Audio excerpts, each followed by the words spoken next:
Have you checked out the PTSD Wives Handbook? This book is for the wife whose spouse has survived trauma and is now navigating through mood swings, flashbacks, and mishandled emotions.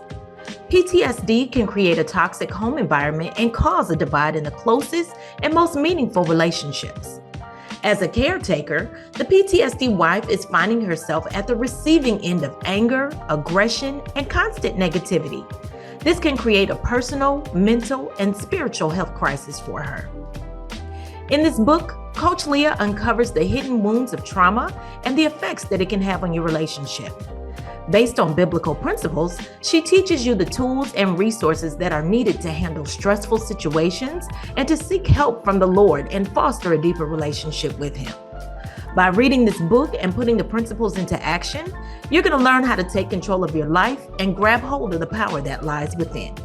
Grab your copy of the PTSD Wives Handbook today by clicking the link in the show notes. Now, back to the show. Who's in your circle? We're talking about the power of sisterhood. All right, y'all, come on in. Let's talk about it. My name is Leah Huggins. I'm a wife, a mother, and a proud U.S. Navy veteran. After 2 tours to Iraq, my husband was diagnosed with PTSD.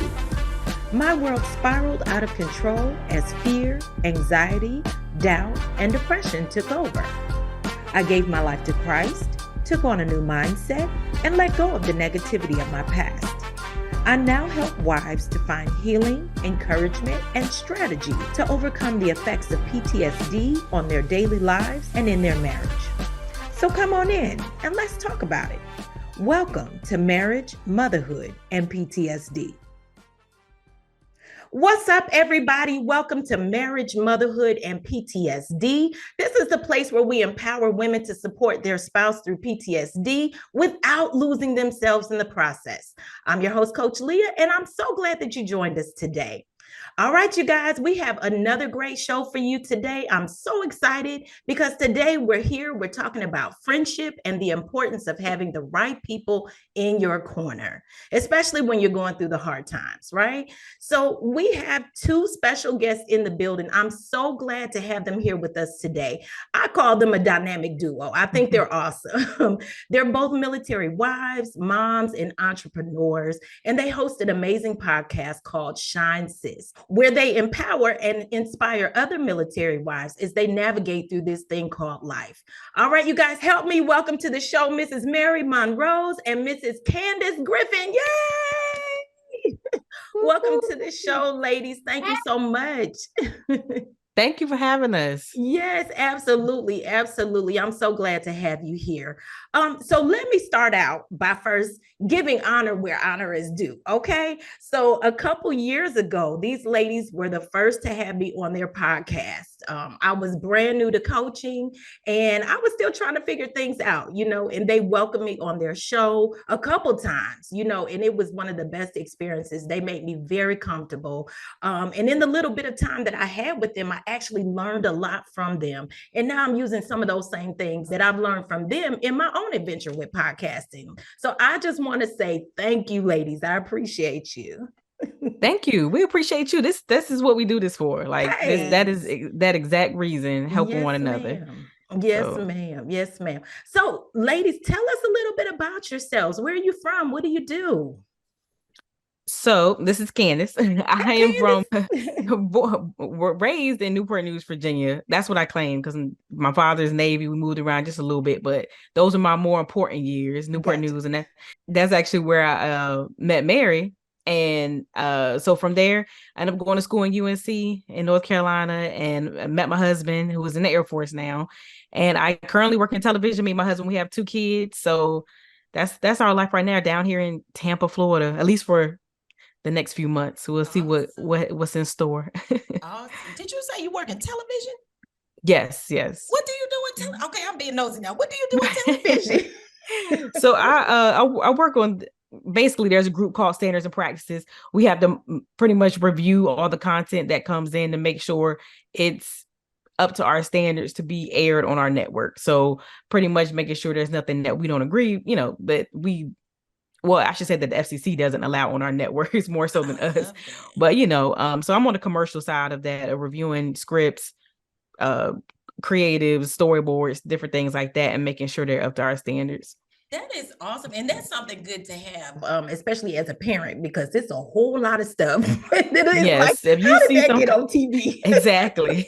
If you see some of the stuff that comes across my desk, I'm like, wow. Oh my goodness, they are definitely trying to push the limits these days. Oh my goodness. Oh my goodness. Miss Mary, tell me what's going on with you. Where are you from? What do you do? I just want to apologize in advance, Leah, if you hear my little one in the background, because he's trying it right now. That's all right. I'm a mom of 3. Okay. Born and raised in Virginia. In regards to Candus' story, that's all that matters. Just, the VA part. Okay. Because that's how we met.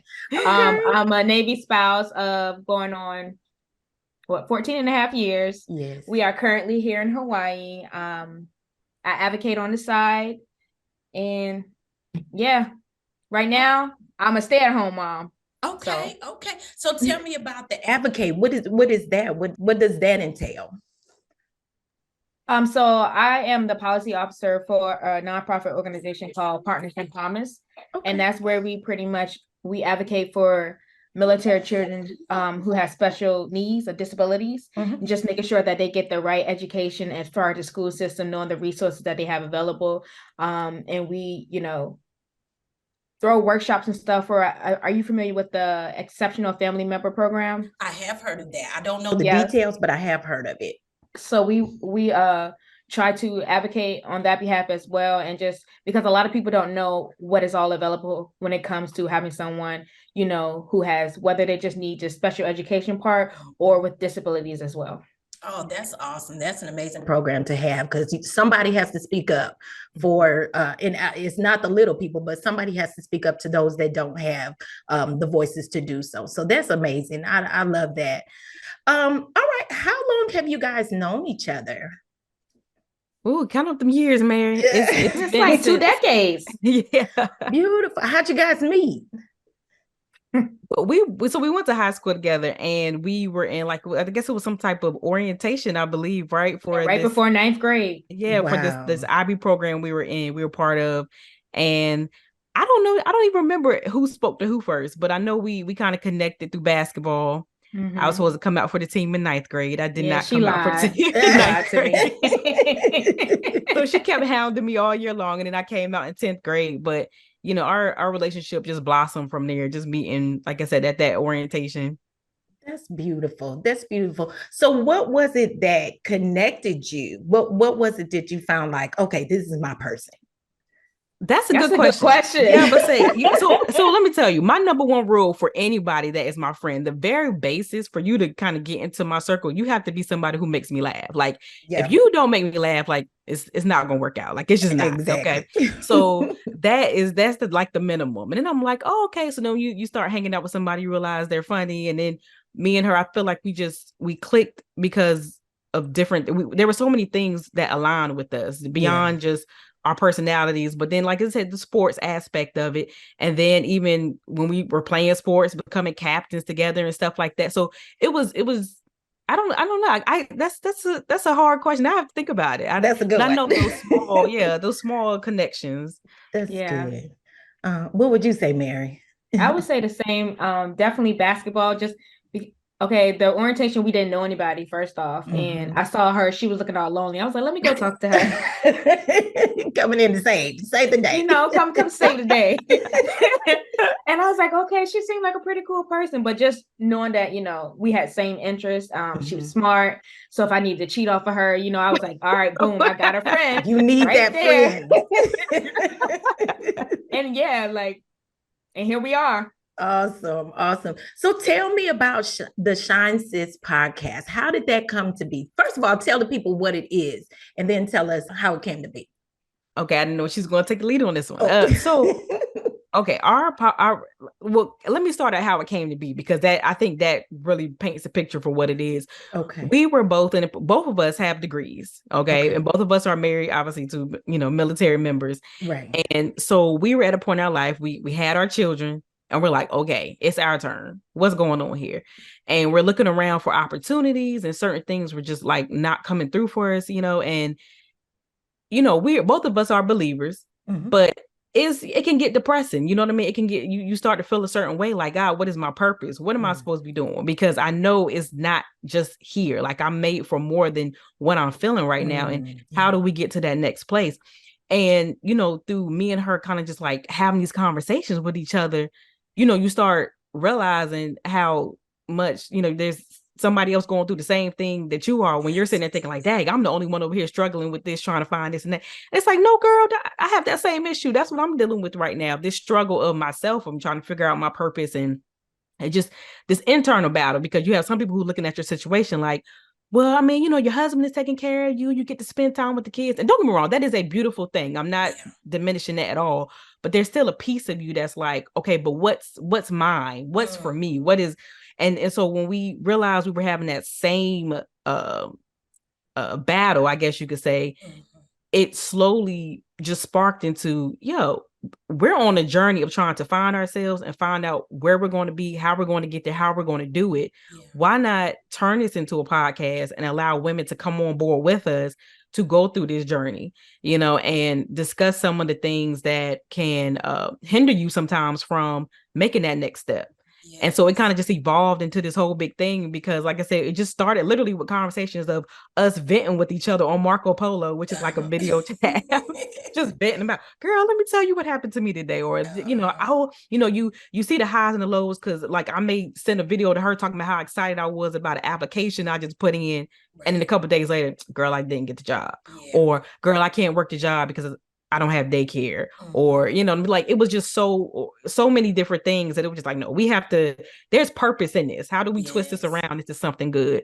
And I think it kind of just manifested itself.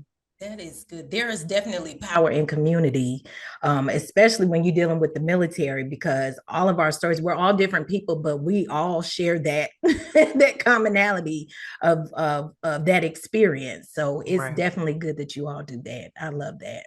Did you have something, Mayor? I didn't know. Candace hit it on the nail. I want to say it did start off as like a joke. We was like, maybe we should just turn these Marco Polos into a podcast. She's like, okay, let's do it. And he was like, no, for real, we gonna do it. And that's kind of how it came to be with me as well too. And it was the whole thing about having that common experience, because a lot of women, you know, I deal with supporting women, helping women to support their spouse through PTSD, like I say, without losing themselves in the process. And there's so many that go through and they don't know, or they don't have the tools to get through it, you know, without losing themselves, without having a hard time. So it's good. And let me rephrase that, because it's a hard time. And there are times where it's a hard time, but it's good to have other people to relate to that can understand your story, understand what you're going through, and sit with you and be with you, even if they just sitting there praying or they're just talking to you. If we go see a movie or whatever, it's good to have that support. So that's kind of what we're talking about today.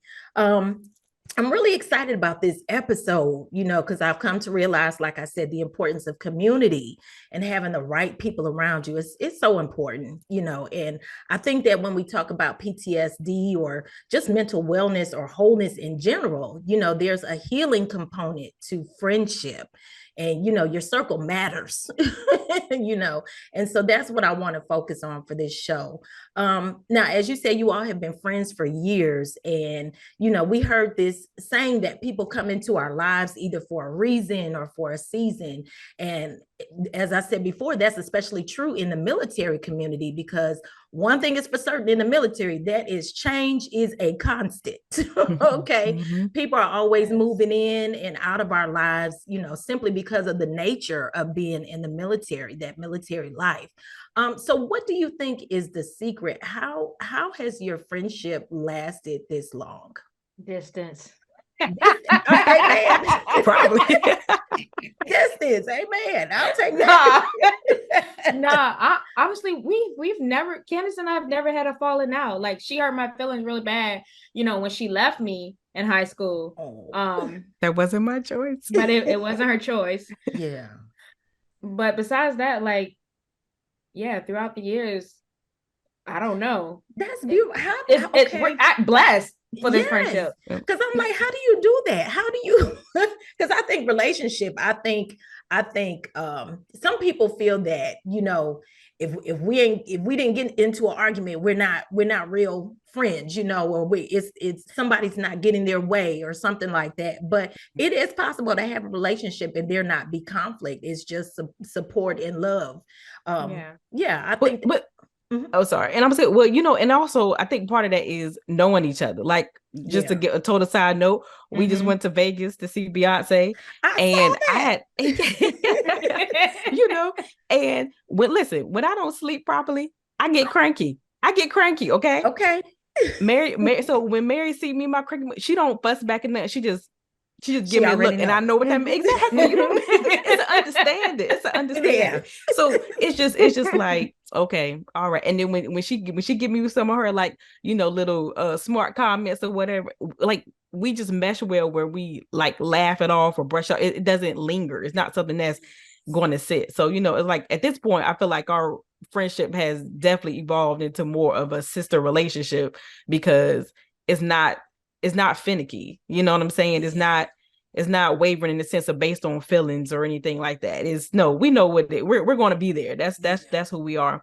But I think, going back to your original question, what has kind of helped is because to be completely honest, I think there was a time in our life where we may not have been as close. Like, you know what I mean? Like, we were really close when we first met. And then, like she said, I moved away to North Carolina.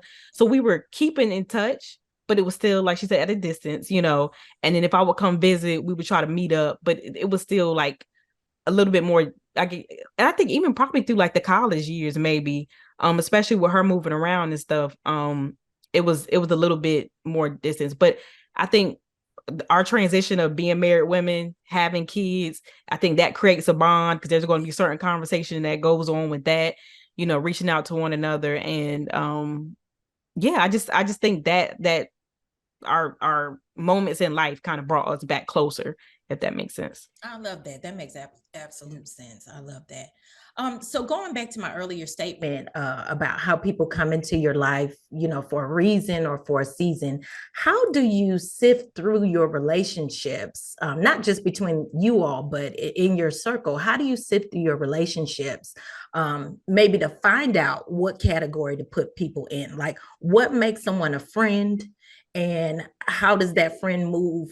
Well, how does that acquaintance move into the category of being a friend? What does a healthy friendship look like? That's actually two different questions. Yeah. I would say for me, it is when I truly feel like we're feeding each other, right? So I have plenty of people who I would consider acquaintances who call me to talk about their situation, which is that's fine. Right. But if I'm in a moment where I'm trying to share with them and they're not really trying to hear it, or they're not helpful in that situation, when I realize, okay, this is a one-sided friendship, I know what it is, and I accept it for that. But when I get to a place of where it's somebody who is willing to fight for me just like I am for them, I'm like, okay, you're like, you got my back. Somebody checking in on me the same way I would be concerned about them. I'm like, okay, our relationship has elevated. And just knowing that we also, like, if you're picking up the phone to call me or text me or whatever the case is, and it has nothing to do with needing anything, that's a big deal, because especially as adults, you're working, you got your own stuff going on. So to pick up the phone in general to check on somebody means that has to matter to you. It has to be a reason. If it's not just to specifically vent or ask for something, then it's out of care for that person to be doing that. So little things like that, I guess, is what makes me go, okay. And of course, I told you the baseline is you have to be funny. If you're not funny, you're not making the cut. I need to have a good time. I agree with that. I need to have a good time. I don't want to be serious all the time. I'm definitely rooted in my church and very active in my church, but I don't want to have a Bible study every time. Right. Not every time. Okay, I need to watch my Marvel. I need to laugh at something stupid. I don't need to have Bible study in the worship service every time we get together. That's just me. Yeah. Mary, what for you, what defines a healthy relationship? Healthy relationship is growing with me, uplifting me in times where you see me down and I'm returning that favor. So it's like piggyback off of what Ken is saying. It's literally it's bouncing back.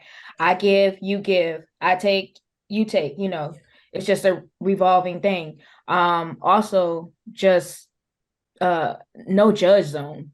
Yes. Somewhere where what makes you feel safe and comfortable to have vulnerable conversations, and you can share those conversations and know that it's not going to go anywhere. Yes, I love that. No judgment, because you have to be you. But I do want. Well, I would say that yes, I would have to be myself. And it's good to have somebody there that's going to tell you the truth in love. Right. Right. Just say it in a way that I could accept it, that part. Exactly. And so speaking of that, real friends, they do tell you the truth no matter what. How do you guys deal with having uncomfortable conversations? We just have them. I'm gonna tell you how Candace be like. When Candace want to tell me like something, she's like, don't take this the wrong way. I'm just saying that. Yeah, started off right. And then as she's telling me stuff, she was like, again, like, I don't want you to take this the wrong way, but you gotta start it off right. Yeah, I'm not even gonna lie. That's me. That's it. And that goes back to knowing you and knowing, who you are and what you're going to react to, what is going to reach you the right way. So that's good. And listen, Mary is way more straightforward than me. So she's like, Candace, blah, blah, blah. And I was just like, oh, I know, you're right. That's usually how I go. She is way more straightforward. I'm gonna try to make it pretty for you. Yes. Now, there was a while ago where I saw this spoken word piece, and it was a lady, and she was talking about being surrounded, by these amazing women, this group of women, her circle. And she was talking about how her circle, they basically give her everything that she needs. She said, I got a sister that pray. I got a sister that don't play. I got a sister that will get dressed and go slay. She went down the list. But her whole point is just in saying that she has her whole point was talking about the power of women being together, and how we should support each other. She said we water each other and we build each other up. I love that statement. And she talked about how they encourage each other and they cover each other. And as I said, they correct each other in love. I thought this was amazing because literally everything that you need, you should be able to find it in your circle. And I think that goes back to understanding and respecting and depending on each other's strengths. So let's talk for a little bit about having a good support system. There's a scripture in the Bible that says, a friend loves at all times, but a brother is born for adversity. Can you tell us about some of the hard times that you all have had to lean on each other? I think for me personally, the number one, Mary has been married a few more years than me. And so I think about during the time when I got married, I guess to some people it may have seemed like I got married young, I guess, so a lot of my friends weren't married. Mm-hmm. By that time, Mary had been married a few years.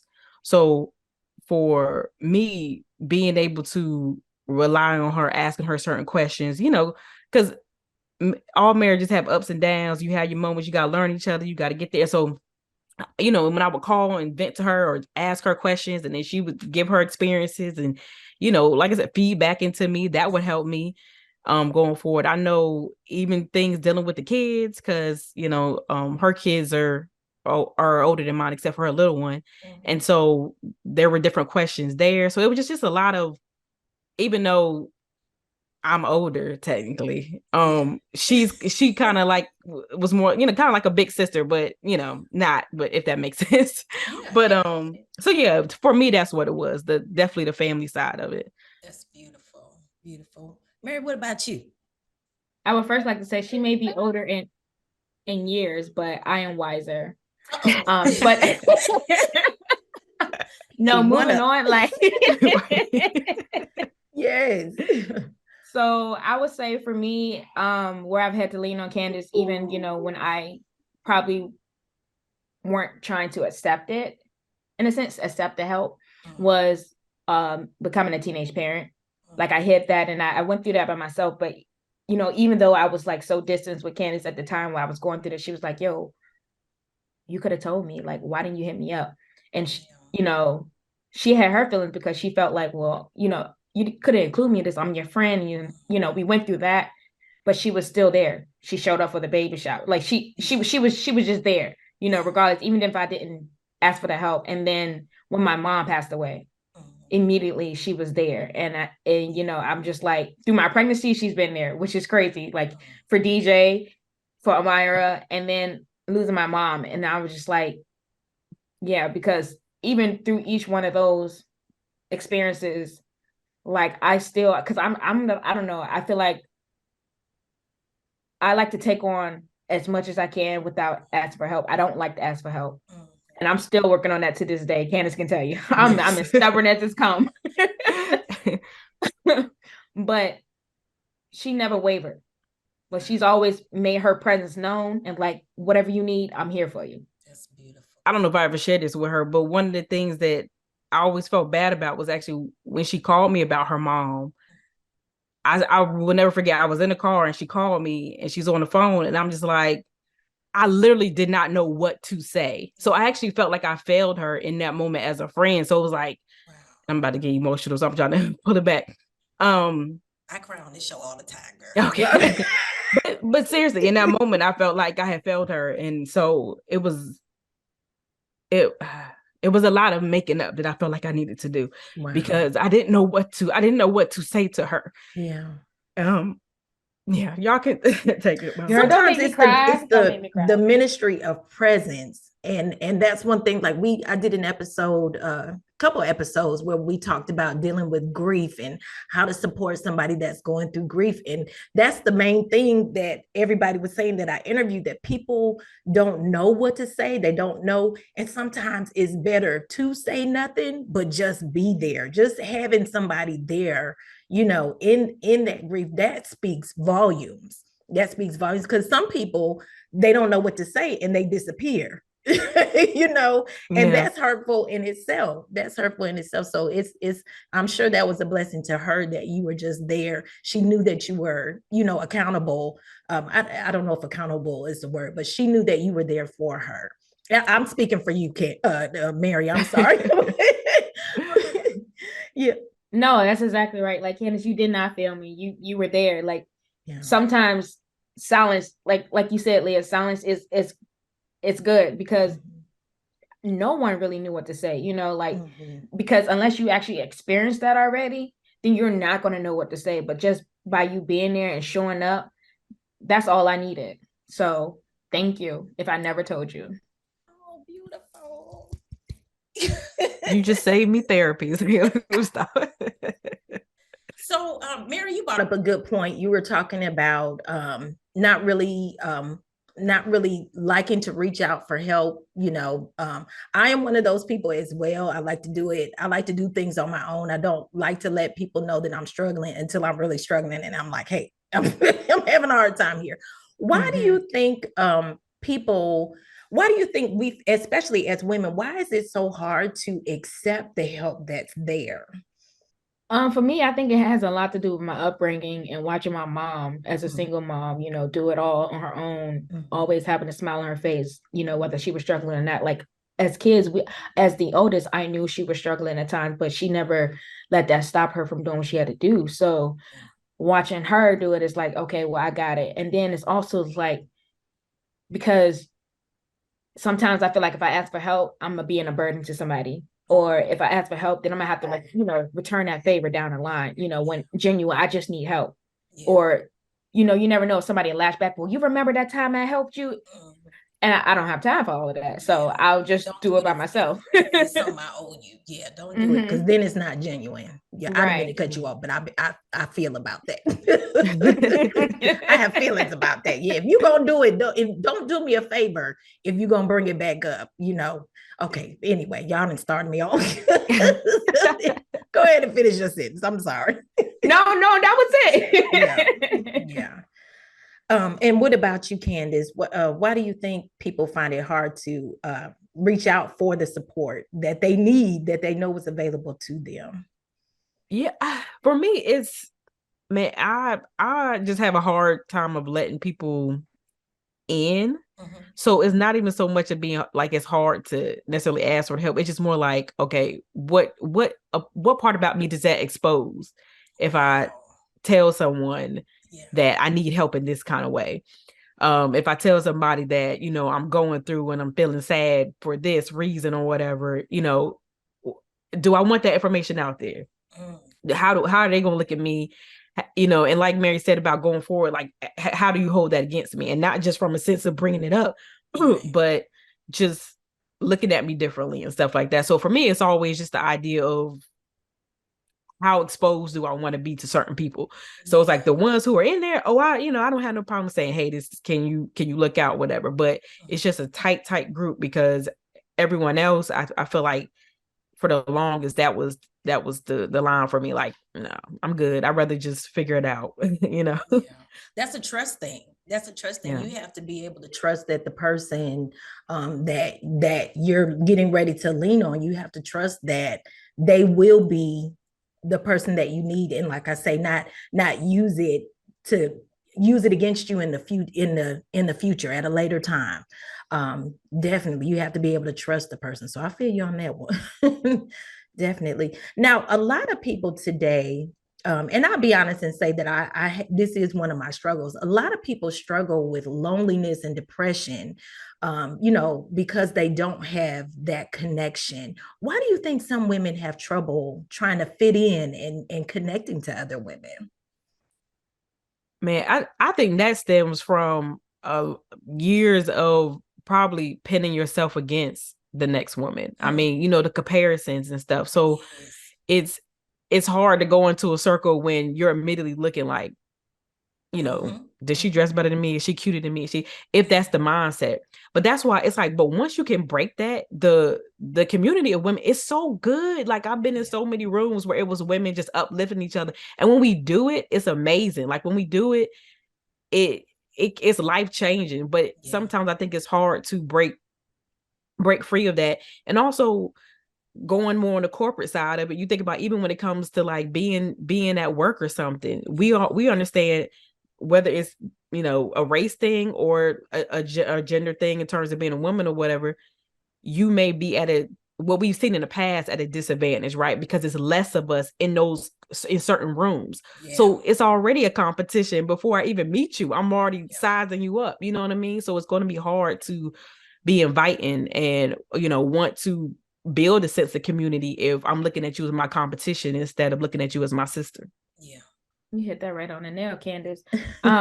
Just as you said, I think especially for our culture, like society has made it where we're tearing each other down more than we are uplifting each other, and that's a lot to do with it. And for some of us, especially like military spouses, and then you're moving to these different locations where there's few of us, it's like that adds on to the loneliness and depression, because it's like, well, should I put myself out there, or should I just stay here and just try to figure it out?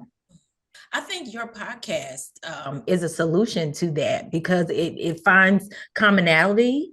Is that a word? I feel like it is. Okay. So yeah, it helps them to find commonality, that community.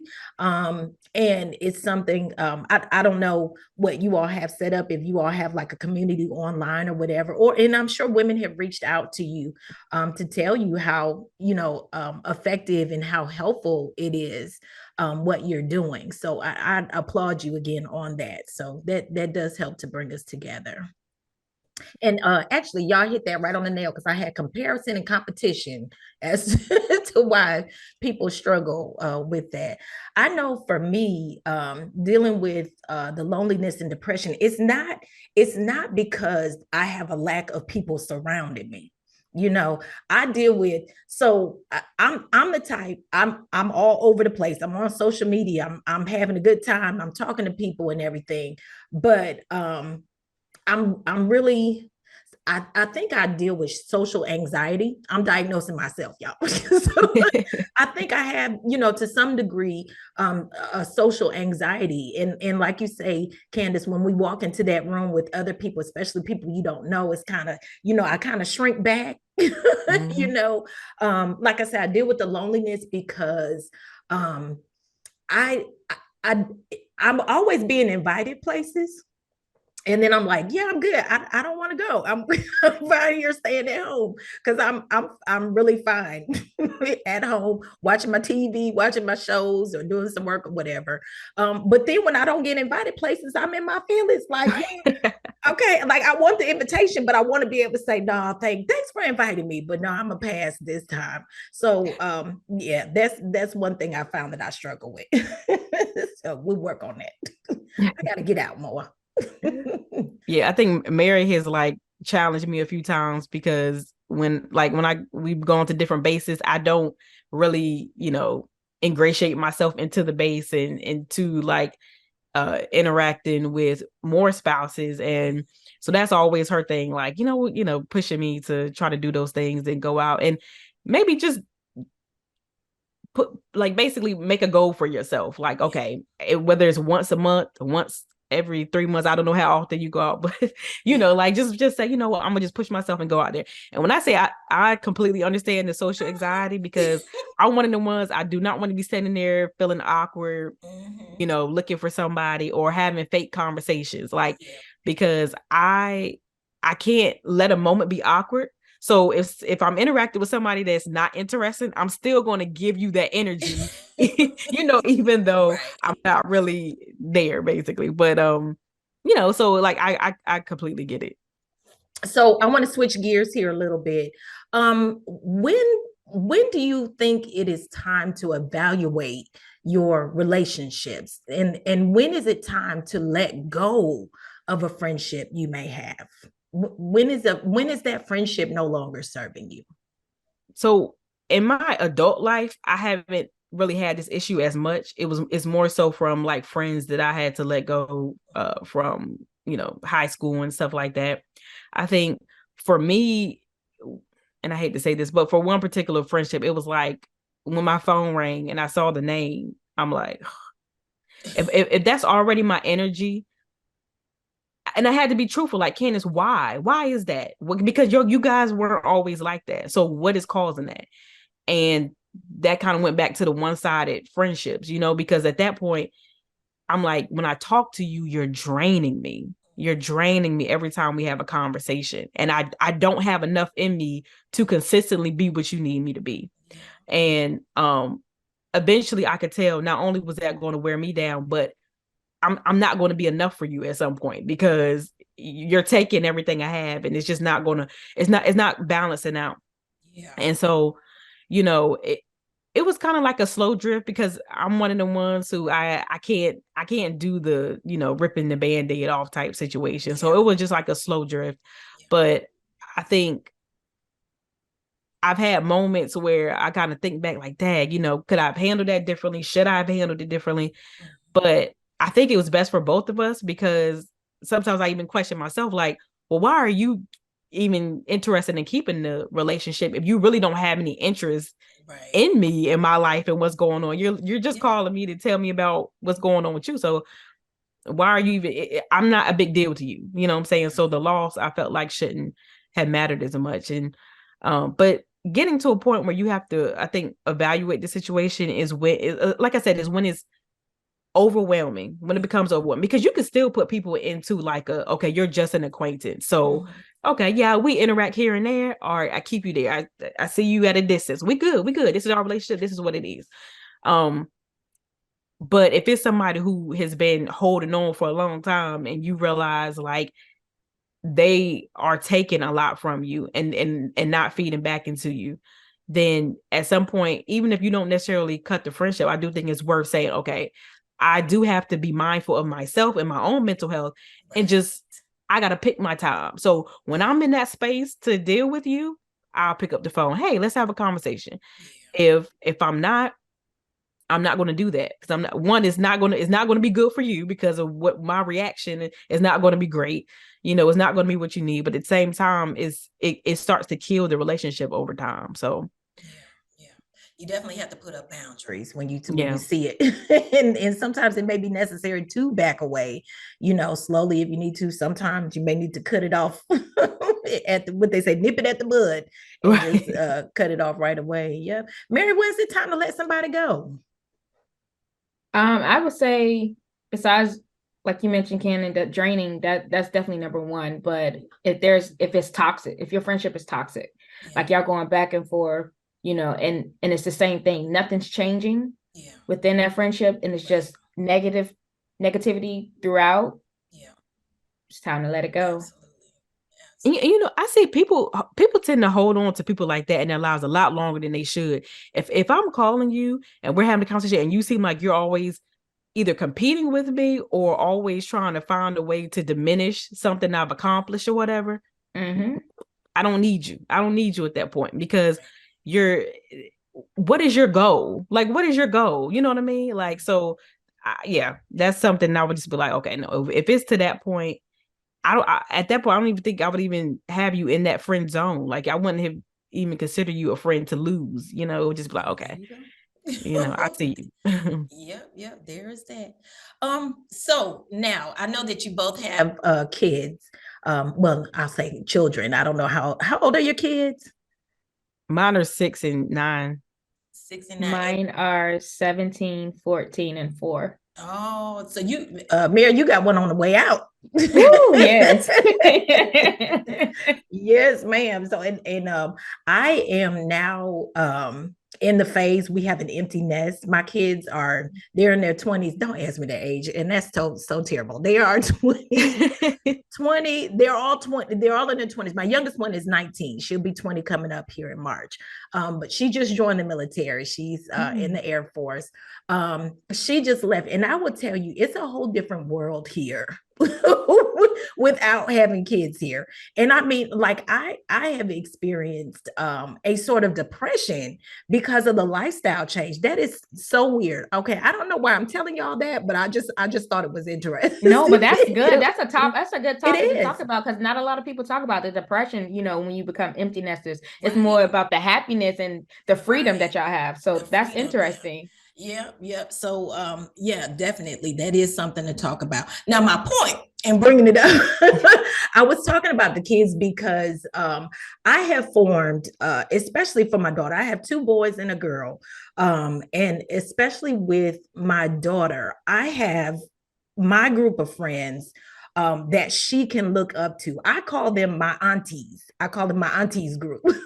So, those are the women that I trust with her. So if she needs something, she feels comfortable to go to them and say, hey, I'm dealing with this, and there's sometimes where I say, hey, we're dealing with this. I'm trying to reach her. I don't feel like I'm getting through. And they're like, okay, girls' day. We about to go get our nails done. We're going to the movies. Do you guys have that with each other? See, the distance for us is, I think has created kind of like a disservice in that kind of way. But, and also I think that the age ranges, because I mean, I guess she has time. We got time to make up. I got time for your 2, Candace. So, but yeah, I think the distance kind of really put a hamper on that, of being able to really build those relationships out. Because even, it's funny you bring it up, because I thought about that when I went to visit her when she was in New York.